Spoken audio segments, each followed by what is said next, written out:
পরিক্রমার এখন সবে তো শুরু, তাই ফুল অফ এনার্জি। 18 কিলোমিটারের মতন পরিক্রমা বাকি, আর 4 কিলোমিটার। পায়ের অবস্থা খুব কঠিন। সবাইকে অনেক অনেক স্বাগত। এখন আছি রাধাকুণ্ডে। এখন আমরা সবাই যাচ্ছি আজকে গিরিরাজ্যি পরিক্রমায় যাচ্ছি। পরিক্রমা শুরু করব।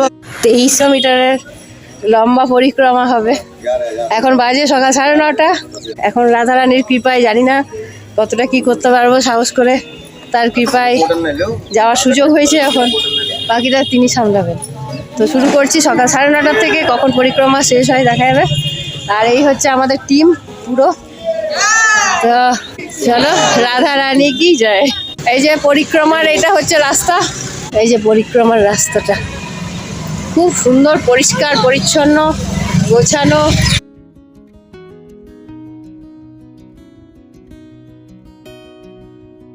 রাধা বল্লভ শ্রী হরিবংশ। তো এটা হচ্ছে কুসুম সরোবর, যেটা কনস্ট্রাকশন এখনো কন্টিনিউ চলছে। আর অপূর্ব দেখতে এই সরোবর।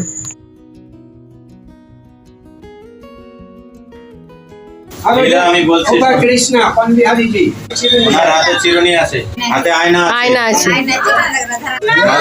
রাধারানী কৃষ্ণকে দেখছেন। আর কৃষ্ণ রাধারানীকে শৃঙ্গার করে দিচ্ছেন। এখানে বেনু লীলা, সেই লীলা এখানে হয়েছে। আচ্ছা, বেনু কুলপি লীলা। কোথায় থেকে এসেছেন আপনারা? আমরা দুর্গাপুর। পরিক্রমায় আমাদের চলছে। রাধে রাধে রাধে রাধে। পরিক্রমার এখন সবে তো শুরু, তাই ফুল অফ এনার্জি।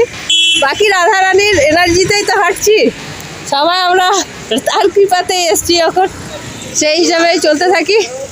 তারপর শেষ পর্যন্ত যা হয় আপনাদের সাথে শেয়ার করব। কমপ্লিট করতে পারলাম কি পারলাম না। তো রাধে রাধে। সাইডে, এই ডান সাইডে যত এগুলো সব গিরিরাজ্যি পর্বত, যেটা সময়ের সাথে সাথে তরায়ে ঠেকছে।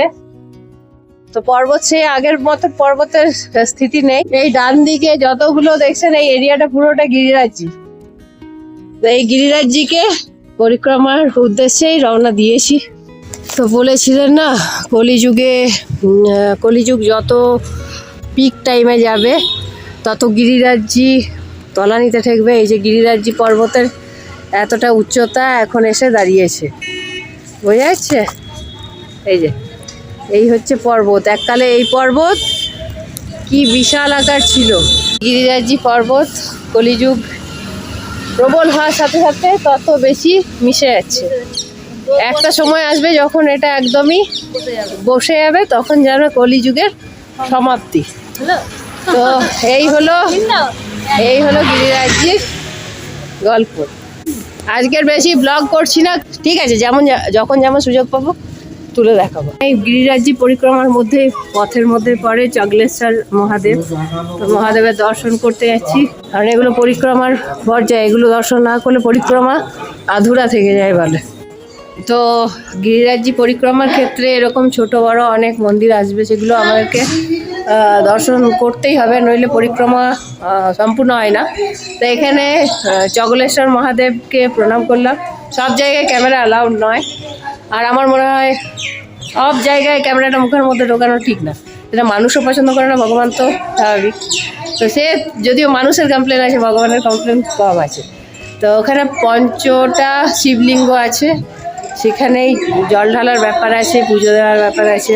তারপর সনাতন গোস্বামীর সমাধি আছে, সেগুলো দেখে এলাম। এবার পরিক্রমা কুসুম সরোবর দেখলাম, সেটা আপনাদের সাথে অল্প ক্লিপ একটা শেয়ার করেছি আশা করি। তো এরপর দেখি কোথায় নিয়ে যায়। পরিক্রমা করা আমাদের ঘন্টাখানেক হলো, মানে 9:30 থেকে, সকাল 9:30 থেকে স্টার্ট করেছি। এখন বাজে প্রায় 11:15 মতন বাজে। তো 1 ঘন্টায় জানি না কত কিলোমিটার এসেছি, কিন্তু চলছে। এদিকে যাবে নাকি? চগলেশ্বর মহাদেবজির মন্দিরের পিছনেই মানস সরোবর বা মানসী গঙ্গাও বলে, তাই তো? আর এই হচ্ছে জল, অপূর্ব। বোট চলছে এর মধ্যে, সুন্দর। এইটা পরিক্রমা, এই যে এটা একটা কামধেনু গাছ। তো তো এখানে এসে হঠাৎ জানতে পারি যে আমাদের বিধাননগর থেকে আসা কাকুর কাকিমা হারিয়ে যায়, মানে কাকুর সাথে ওনার ওয়াইফ হারিয়ে গেছে। তো ওনাকে খোঁজার জন্য আবার সবাই তড়িঘড়ি বেরোলো। তো প্রায় 4.5 কিলোমিটারের কাছাকাছি পরিক্রমা করলাম। তো মেন পরিক্রমা হচ্ছে গিরিরাজি পর্বত ধারণ করে যে মন্দিরটা আছে, এখান থেকে মেন বড় পরিক্রমা শুরু। তো চলো রাধে রাধে করে বাকি পরিক্রমা রাস্তাটা যাতে কেটে যায় ঠিকঠাক ভাবে সেটারই চেষ্টায় বাকি রাধারানীর ইচ্ছা। এই এত কিলোমিটার বাকি, আর এখন বাজে বেলা 12টা। শঙ্করসন কুণ্ড, এটা হচ্ছে কুণ্ড, আর ওইখানে নারায়ণ স্বামীর মূর্তি। এই যে লেজ ডুবিয়ে বসে আছে মাঙ্কি পান্ডে। রাধারানীর অনেক কৃপা যে সকাল থেকে, গতকাল রাত্রে ঝড় বৃষ্টি হয়েছিল, এত ঠান্ডা, তার মধ্যে সকাল 9:30 থেকে পরিক্রমা স্টার্ট করেছি। এখন তো বাজে বেলা 12:10, আর রোদ্রের তেজ মাঝে একটু উঠেছিল আধা ঘন্টার জন্যে, এখন রোদ্রের তেজ নেই, একদম ছায়া, এই বাইরে বোঝা যাচ্ছে নিশ্চয়ই, যার জন্যে পরিক্রমাটা অনেক সহজ করে দিয়েছে আমার রাধারানী। এখনো 18 কিলোমিটারের মতন পরিক্রমা বাকি, চলো করতে থাকি। অনেক মানুষের জন্য অনেক কিছু করেছি, তো ভগবানের জন্য করার ক্ষমতা তো আমার নেই। হ্যাঁ, ভগবানকে ভক্তি দিয়ে ভরানোর ক্ষমতা সেটাও আমার নেই। ভগবান কৃপা করলে তবেই যে ভক্তি জন্মায়।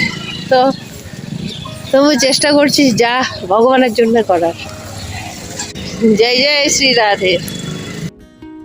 রাধাকুণ্ড থেকে শুরু করেছিলাম, রাধাকুণ্ডে শেষ হতে আরো 4 কিলোমিটার বাকি। এখন বাজে প্রায় দেখায় তো 3:10 বাজে, প্রায় 17 কিলোমিটার কমপ্লিট করে নিয়েছি। 9:30 থেকে স্টার্ট করেছিলাম।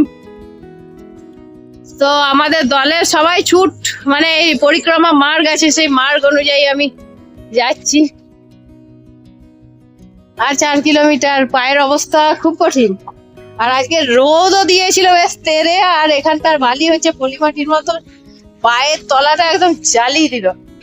তো যাক, আমার কৃপা, আমার রাধারানীর কৃপায় আর 4 কিলোমিটার বাকি, ওইটুকু কমপ্লিট করলে ব্যাস হয়ে যাবে। 9:30 থেকে এখন বাজে 3:10, 4 কিলোমিটার বাকি। টোটাল হচ্ছে 23 কিলোমিটার।